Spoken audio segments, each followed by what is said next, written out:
BNP chairperson Khaleda Zia 2 সপ্তাহের বেশি সময় ধরে রাজধানীর এভারকেয়ার হাসপাতালে চিকিৎসাধীন অবস্থায় আছে এবং তার বিদেশ যাত্রা নিয়ে নানা প্রশ্ন আছে এবং বলা যায় যে এখন অনেকটা একটি ঝুলন্ত অবস্থায় আছে। কেন এই বিদেশ যাত্রা বিলম্ব সেটি নিয়ে আলোচনা করব। আমি মিনহাজ চৌধুরী আছি আপনাদের সাথে, আমার সাথে আছেন সহকর্মী সিফাত বিনতে ওয়াহিদ। সিফাত, আপনাকে স্বাগত জানাচ্ছি। আপনি জানেন যে বিএনপি পক্ষ থেকে বলা হচ্ছে এখন শেষ পর্যন্ত মেডিকেল বোর্ডের সিদ্ধান্ত যদি আসে তারপরে তাকে বিদেশ নেওয়া হবে। কি পরিস্থিতি এখন তার স্বাস্থ্য সম্পর্কে? মিনাজ, আমরা যতদূর জানি, আমাদের কাছে যতদূর তথ্য আছে যে আসলে প্রতিদিনই ওনার মেডিকেল বোর্ডের সিদ্ধান্তে ওনার কিছু চেক আপ করানো হচ্ছে এবং ওনার ডায়ালিসিস আসলে প্রতিদিন করা হচ্ছে। সেক্ষেত্রে ওনার অবস্থা এখনো পর্যন্ত সর্বশেষ তথ্য অনুযায়ী ওনার অবস্থা এখনো অপরিবর্তিত আছে। মানে আমরা আসলে যেটা গত 28 তারিখে আমরা যেই অবস্থা ওনার সম্পর্কে জেনেছিলাম, এখনো উনি সেই একই অবস্থায় আছে।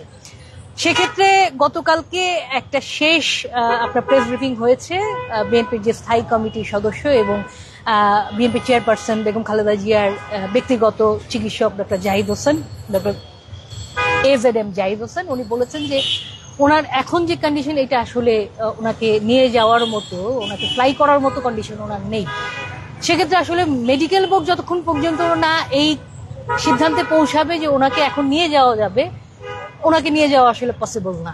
এতটুকুই আমাদের কাছে এই পর্যন্ত এখন তথ্য আছে। তো একবার আসলে তার পরিস্থিতির শারীরিক অবস্থার হয়তো অবনতি হচ্ছে, শারীরিক অবস্থার অবনতির পর এখন আসলে স্থিতিশীল অবস্থায় যদিও আছে, যদিও তাকে বিদেশ নিয়ে যাওয়ার মতো পরিস্থিতি না। তো সেই পরিস্থিতিতে এখন আসলে তার চিকিৎসার জন্য আসলে কি মেডিকেল বোর্ড কিভাবে গঠন করা হচ্ছে এবং তার মানে চিকিৎসকরা আসলে কিভাবে কাজ করছেন? মিনাজ, আপনি জানেন যে মেডিকেল বোর্ড এখানে তো দেশের একটি মেডিকেল বোর্ড গঠন করা হয়েছে অলরেডি, গত 23 তারিখ থেকেই ছিল। এবং তারপরে আমরা জানি যে চীন থেকে 2টি বিশেষজ্ঞ দল এসেছে এবং যুক্তরাজ্য থেকে একটি বিশেষজ্ঞ দল এসেছে এবং সর্বশেষ গত পরশুদিন বিএনপি ভারপ্রাপ্ত চেয়ারম্যান তারেক রহমানের যে স্ত্রী এবং চেয়ারপারসনের যে বড় পুত্রবধূ ডক্টর জুবাইদা রহমান, উনিও এসেছেন।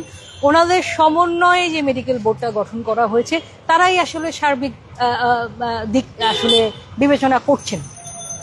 সো আসলে তারা এই যে প্রতিদিন যে চেক আপগুলো হচ্ছে, সেই চেক আপগুলো করার পরে তাদের যদি মনে হয় যে এখন উনি আসলে ফ্লাই করার মতো ক্যাপাবল, তখনই ওনারা আসলে ওনাদের নিয়ে যাবেন। সেটার জন্য আমরা অপেক্ষা করছি। আসলে এখনো এটা বলা যাচ্ছে না যে উনি কি কন্ডিশন। হ্যাঁ, স্থিতিশীল অবস্থায় আছেন, এটা আমরা এখনো জানি, কিন্তু আসলে সেই আমরা যে সংকটাপন্ন অবস্থায় শুনেছিলাম, সেটা থেকে উনি আসলে বেটার কন্ডিশনে যায়নি।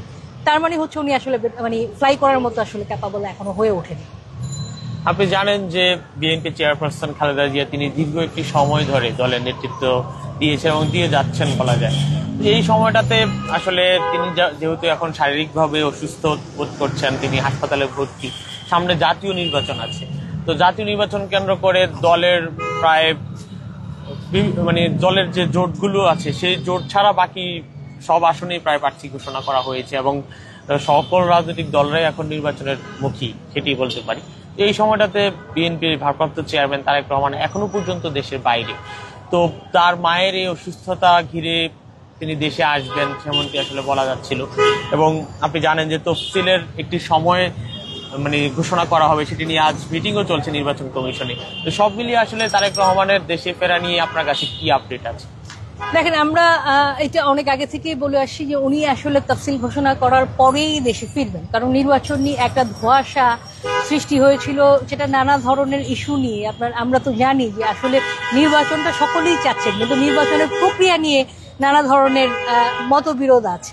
আমরা জানি যে ঐকমত্য কমিশন থেকে যে জুলাই সনদটা এসেছিল, সেই জুলাই সনদের পরে পিআর পদ্ধতি নিয়ে জামাতের একটা দাবি ছিল, জামাত ইসলামের একটা দাবি ছিল।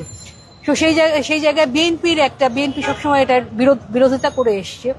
তা আমরা জানতাম যে এই যে ধোঁয়াশা তৈরি হয়েছিল নির্বাচন নিয়ে, সেই ধোঁয়াশা থেকে আমরা যেটা ধারণা করছিলাম যে উনি আসলে নির্বাচনের তফসিল ঘোষণার পরেই দেশে ফিরবেন। কিন্তু এখন যে মেইন ইস্যুটা দাঁড়িয়ে গেছে, সেটা হচ্ছে বিএনপি চেয়ারপারসন বেগম খালেদা জিয়ার শারীরিক সুস্থতা বা ওনার উন্নত চিকিৎসার জন্য ওনার বিদেশ যাত্রা। তো সেই ক্ষেত্রে আসলে নির্বাচন তো অবশ্যই একটি গুরুত্বপূর্ণ বিষয়, কিন্তু একই সঙ্গে তারেক রহমানকে তার মায়ের সুস্থতা নিয়েও চিন্তা করতে হচ্ছে। উনি যদি লন্ডন যায়, ওনাকে যদি লন্ডনে নিয়ে যাওয়া হয় সেক্ষেত্রে ওনার এখন দেশে ফেরাটা আসলে কতটুকু যুক্তিযুক্ত হবে, সেটা একটা প্রশ্নের বিষয়। দ্বিতীয়ত হচ্ছে ওনাকে যদি শেষ পর্যন্ত লন্ডনে নিয়ে যাওয়া না যেতে পারে সেক্ষেত্রে হয়তো উনি আসলে ফিরে আসার চিন্তা করবেন। তো এই ক্ষেত্রে আপনার কাছে কি মনে হয় যে তারেক রহমান যত দেরিতে আসলে দেশে ফিরছেন তার ফলে তাদের যে নেতৃত্বের যে জায়গাটি সেটি আসলে আরো একটি কি দুর্বলতা দেখা দিবে কিনা? হ্যাঁ, দুর্বলতার বিষয়টা কি হচ্ছে, গত 17 বছর ধরেই কিন্তু তারেক রহমান দেশের বাইরে থেকেই নেতৃত্ব দিচ্ছেন। আসলে আমরা জানি সেটা তো এক ধরনের আমাদের মধ্যে প্রশ্ন জাগেই আসলে যে দেশের বাইরে থেকে আসলে কতটুকু মানে রাজনীতির মাঠে না থেকে আসলে কতটুকু নেতৃত্ব দেওয়া যায়, সেই জায়গাতে আমাদের প্রশ্নটা ছিল সবসময়। কিন্তু এখন বাস্তবতা আসলে যেটা বলে যে ওনার শূন্যতার জায়গা তো অবশ্যই তৈরি করে, এবং বিএনপি চেয়ারপারসন নিজেও এখন আসলে শারীরিকভাবে ওই জায়গায় নেই যে উনি আসলে দলের নেতৃত্ব দিতে পারবেন।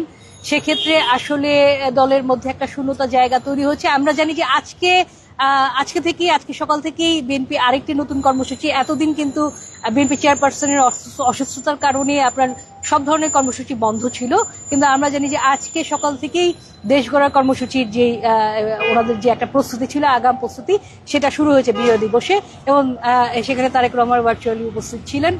সো আমার মনে হয় যে এই অসুস্থতা কেন্দ্র করেই ওনার দেশে ফেরা না ফেরাটা অনেকটাই ডিপেন্ড করছে এই মুহূর্তে।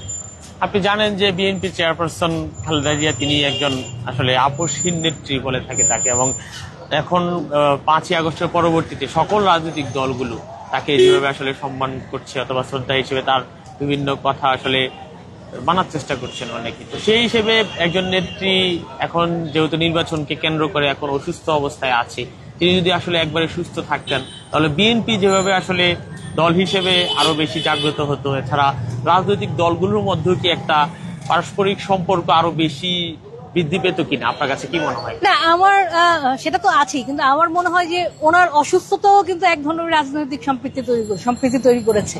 আপনি দেখবেন সব দলের রাজনৈতিক কর্মসূচি কিন্তু কিছুটা ধীর, কিছুটা সীমিত হয়ে গেছে ওনার অসুস্থতাকে কেন্দ্র করে। তো আসলে উনি আপনি যেটা বলছিলেন যে আপসহীন নেতৃত্বের কথা, হ্যাঁ, উনি সেই স্বৈরাচার এরশাদের সময় থেকেই আমরা দেখে আসছি ওনার যে ভূমিকা ছিল, সেই ভূমিকার কারণে ওনাকে আপসহীন নেত্রী বলা হয়, এবং এরপরে ওনার যে দীর্ঘ একটা রাজনৈতিক ক্যারিয়ার আছে সেটাতে তো অবশ্যই উনি সুস্থ থাকলে দলের কন্ডিশন একরকম থাকতো, উনি অসুস্থতার কারণে দলের কন্ডিশন এখন একরকম আছে। সেটা এখন ভবিষ্যৎ বলে দিবে ওনার যেই শারীরিক কন্ডিশন, সেই কন্ডিশনে উনি আসলে উন্নত চিকিৎসার জন্য বাইরে যেতে পারছেন কিনা, এবং ওনার ছেলে ফিরতে পারছেন কিনা, দলের নেতৃত্ব শক্ত হাতে ধরতে পারছেন কিনা, এটা আসলে আমরা ধারণা করতে পারি।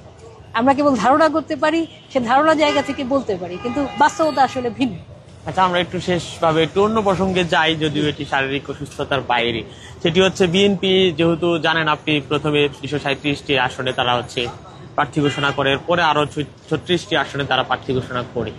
তো এটির ফলে আসলে যেহেতু মোটামুটি বলা যায় যে আর প্রায় 10 থেকে 15টা আসন আসলে বাকি থাকে, তো এই কম আসনগুলোর মধ্যে কি তাদের যারা জোট হবে তাদের মধ্যে কি একটা মনোমালিন্য সৃষ্টি হতে পারে কিনা, আপনার কাছে কি আপডেট আছে?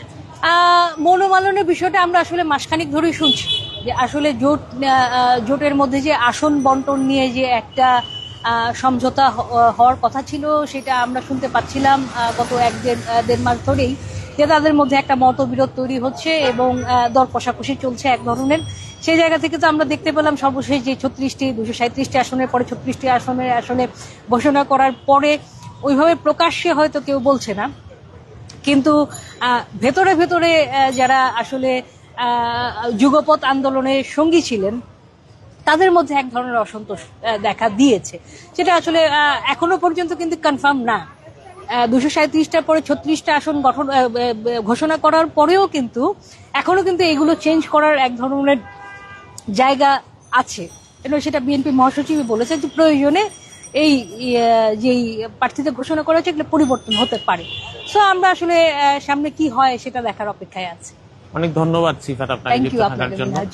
দর্শক, আপনাদেরকে এতক্ষণ জানানোর চেষ্টা করেছিলাম বিএনপি চেয়ারপারসন খালেদা জিয়া তিনি এখনো প্রায় 2 সপ্তাহের অধিক সময় ধরে রাজধানীর এই এভার কেয়ার হাসপাতালে ভর্তি আছেন, চিকিৎসা নিচ্ছেন এবং তার যে লন্ডন যাত্রা সেটির সর্বশেষ কি আপডেট সেটি সম্পর্কে আপনাদেরকে জানাচ্ছিলাম। পরবর্তীতে আবারও জানাবো তার স্বাস্থ্য সহ নানা বিষয়ে বিভিন্ন আপডেট আপনাদেরকে জানানোর চেষ্টা করবো। সেই পর্যন্ত বাংলা নিউজের সাথেই থাকুন, সবাই সুস্থ থাকুন, ভালো থাকুন।